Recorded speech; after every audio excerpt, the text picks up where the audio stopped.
বিশ্বের সবচেয়ে গুরুত্বপূর্ণ তেল প্রণালী হচ্ছে হরমুজ।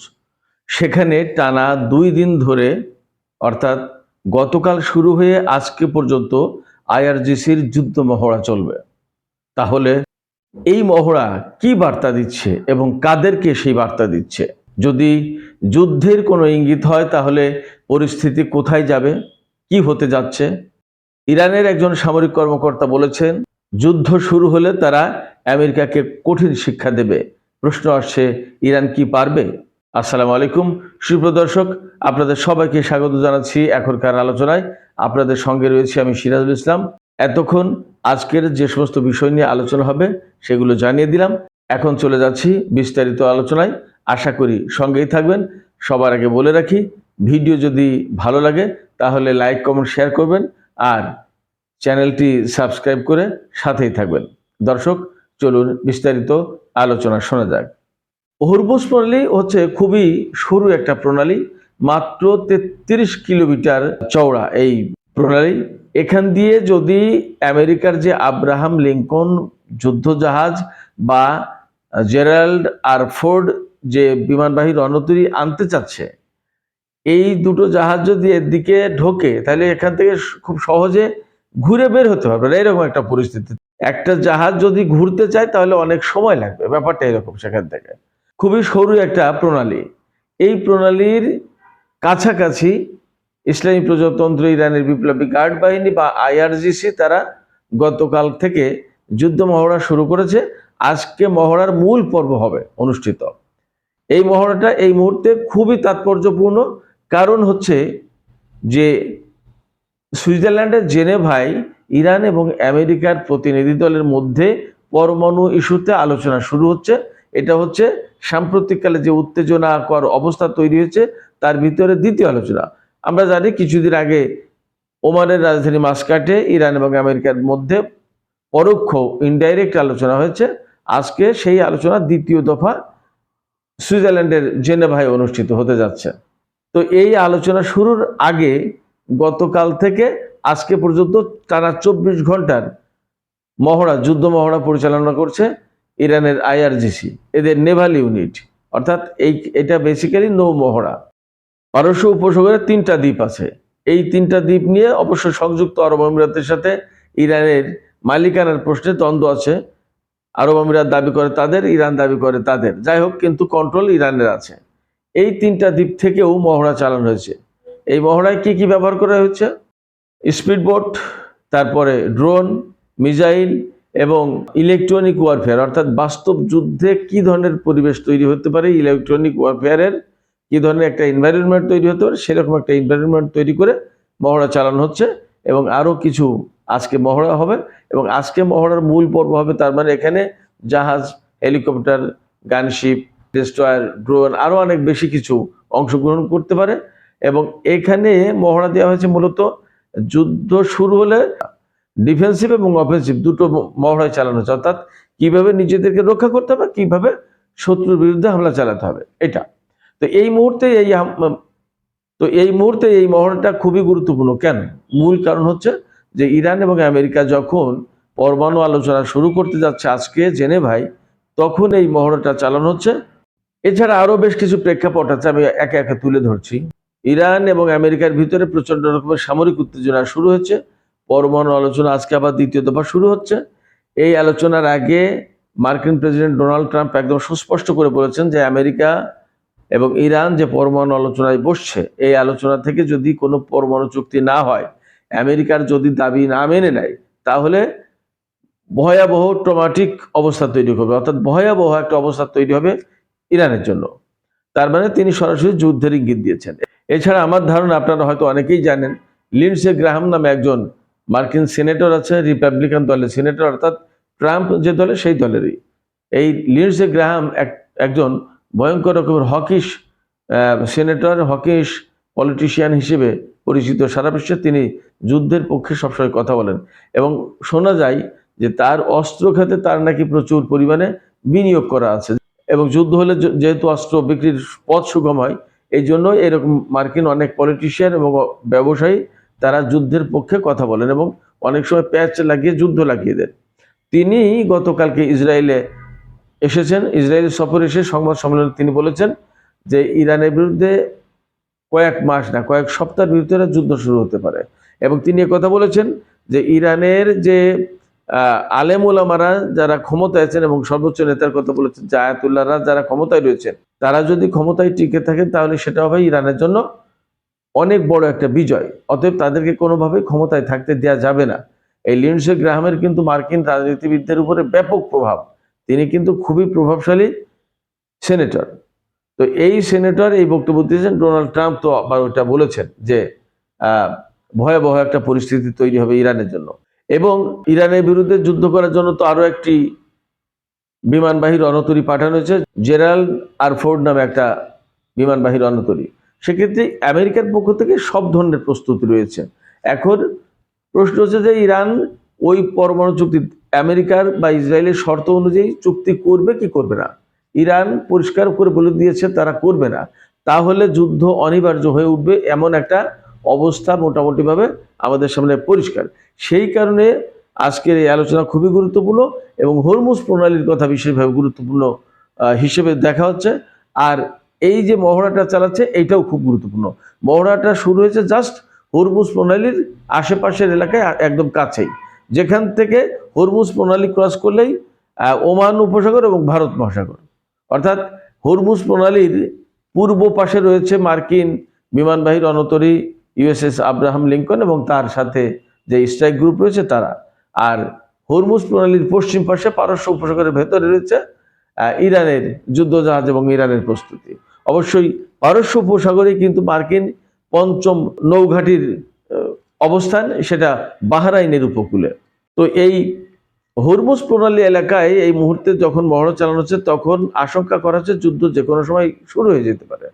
যুদ্ধ যদি শুরু হয় তাহলে কি হবে? হরমুজ প্রণালী হচ্ছে বিশ্বের সবচেয়ে গুরুত্বপূর্ণ তেল প্রণালী। এখান থেকে প্রতিদিন 2,10,00,000 ব্যারেলের বেশি বা এই পরিমাণ তেল এখান থেকে প্রতিদিন পরিবহন হয়। তো শুধু তেল না, একই পরিমাণে গ্যাস এখান থেকে যায়। অর্থাৎ যে পরিমাণে সারা বিশ্বের 20% তেলের চাহিদা এখান থেকে মেটে, এই পথে পরিবহন করে 20% গ্যাস এলএনজি অর্থাৎ যে তরল যে গ্যাস যেটা আমরা জ্বালানি গ্যাস হিসেবে ব্যবহার করি, এইটাও এখান থেকে যায়। সেক্ষেত্রে তেল এবং গ্যাস তো যায়, এছাড়া আরো অন্য রকমের বাণিজ্য তো আছেই। বিভিন্ন রকমের পণ্য এখান থেকে সৌদি আরব, ইরাক, কুয়েত, কাতার, বাহরাইন, আরব আমিরাত, ওমান বা ইরান পাঠায়। আবার এই সমস্ত দেশে বিভিন্ন দেশ থেকে পণ্য আসে। সেক্ষেত্রে এটি খুবই গুরুত্বপূর্ণ একটা বাণিজ্য রুট। এই বাণিজ্য রুটটা বন্ধ হয়ে যেতে পারে যদি যুদ্ধ শুরু হয়। এই রুট যদি বন্ধ হয়ে যায় তাহলে সারা বিশ্বের অর্থনীতি মারাত্মকভাবে ঝুঁকির মুখে পড়বে। সারা বিশ্বের অর্থনীতি অস্থিতিশীল হবে, শিল্প কলকারখানার উৎপাদন বন্ধ হবে এবং সারা বিশ্বে বিভিন্ন রকমের পণ্যের দাম বেড়ে যাবে এবং বাংলাদেশের মতো এই রকম পর্যায়ের দেশগুলো সবচেয়ে বেশি ক্ষতিগ্রস্ত হবে। কারণ আমাদের তেলের যোগান, তেলের সরবরাহ বা গ্যাসের সরবরাহ পুরোটাই মধ্যপ্রাচ্য নির্ভর এবং আমাদের তেল গ্যাস ওখান থেকে আসে। আমাদের হাতে এত বেশি স্টকও নেই যে আমরা অনেক দিন চালাবো সেই সমস্ত আমাদের মজুদ তেল গ্যাস দিয়ে। ফলে আমরা সবচেয়ে বিপদে পড়ব। ইরান কি ধরনের মহড়া চালাচ্ছে সেখানে আমি আগেই বলেছি। ইরান সেখানে drone, missile, electronic warfare, speedboat এগুলোতে মহড়া চালিয়েছে। এখন যে কোনো সময় আজকে অনেক বড় পর্যায়ের মহড়া হবে। আজকে এই মহড়ার প্রধান ধাপ। প্রশ্ন হচ্ছে যে এই টাইমিংটা কেন গুরুত্বপূর্ণ? ইরান হয়তো বেছে নিয়েছে এই টাইমটা অনেকগুলো কারণে। একটা হতে পারে যে জেনেভায় আলোচনা, আপনারা খেয়াল করে থাকবেন যে ওমানে যেদিন আলোচনা শুরু হয়েছিল সেখানে কিন্তু সেন্টকমের প্রধান তিনি সেখানে উপস্থিত ছিলেন, কিন্তু ইরান এটাকে পছন্দ করেনি।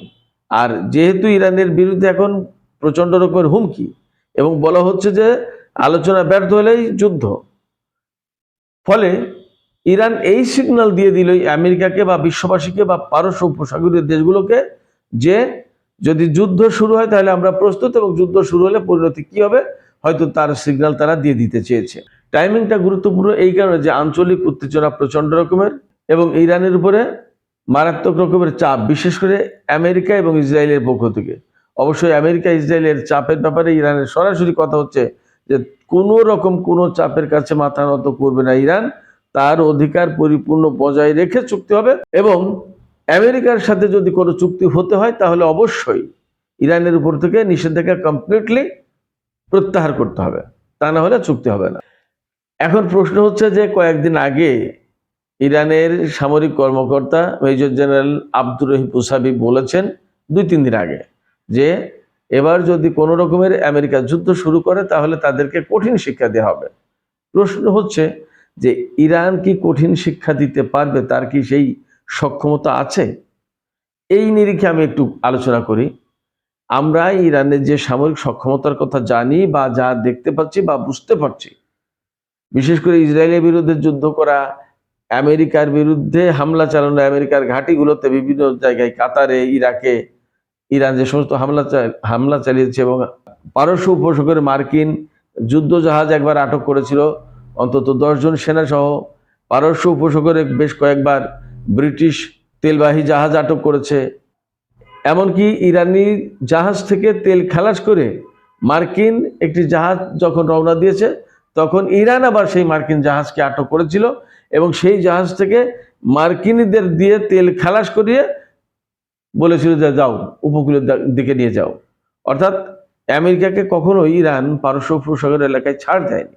তো এই সমস্ত প্রেক্ষাপট থেকে বোঝা যাচ্ছে যে ইরান খুবই শক্তিশালী একটা অপোনেন্ট আমেরিকার জন্য, এবং এই মুহূর্তে ইরানকে রাশিয়া এবং চীন প্রচুর পরিমাণে অস্ত্র এবং যুদ্ধ সরঞ্জাম দিয়ে হেল্প করেছে, যেমন বিভিন্ন রকমের ক্ষেপণাস্ত্র, বিমান, কেউ কেউ বলছে ড্রোনও দিয়েছে, তারপরে ইলেকট্রনিক ওয়ারফেয়ার, তারপরে রেডার সিস্টেম, বিভিন্ন রকমের ক্ষেপণাস্ত্র দিয়েছে রাশিয়া এবং চায়না। তো সব কিছু মিলে দেখা যাচ্ছে যে ইরানের প্রস্তুতি ব্যাপক, এবং ইরানের প্রস্তুতি ব্যাপক বলেই আমেরিকা অনেক দিন ধরে হামলা করবে বলেও হামলা করার সাহস পাচ্ছে না বা করছে না, এবং একটা রণতরী দিয়ে হচ্ছে না, তাতে তারা মনে করছে যে এটাই যথেষ্ট নয়, এই জন্য আরেকটা রণতরী আনা হচ্ছে।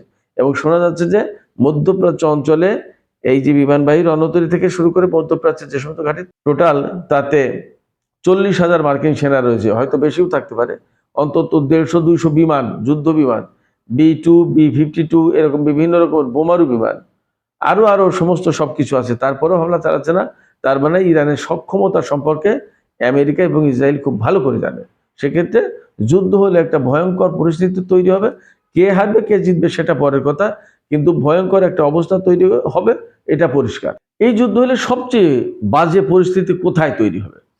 আমরা সবসময় বলছি বাজে পরিস্থিতি তৈরি হলে যেখানে হবে সেটা হচ্ছে যে একেবারে দেন অ্যান্ড দেয়ার বিশ্ববাজারে তেলের দাম বেড়ে যাবে, পণ্যের দাম বেড়ে যাবে, বিশ্ব অর্থনীতি কলাপস করবে, বিশ্বের শেয়ার মার্কেটগুলো ক্ষতিগ্রস্ত হবে, তারপরে বিভিন্ন দেশ একেবারে তাৎক্ষণিকভাবে বড় রকমের ক্রাইসিসে পড়ে যাবে, ডলার এবং আন্তর্জাতিক যে সমস্ত মুদ্রা সেগুলোর পতন হতে পারে, সোনা রূপা এগুলোর দাম বেড়ে যেতে পারে। এরপরে সবচেয়ে দুঃখজনক যে ঘটনাগুলো ঘটবে সেটা হচ্ছে যে যুদ্ধে এখানে হয়তো মার্কিন সেনারা মরবে ইরানের হামলায়, ওপাশে ইরানে বেসামরিক জনগণের ভয়ঙ্কর রকমের ক্ষয়ক্ষতি হবে, এতে কোনো সন্দেহ নেই। সেক্ষেত্রে সবচেয়ে বাজে সিনারিও হবে এই জায়গায় যে বেসামরিক লোকজনের হতাহতের ঘটনা ঘটবে।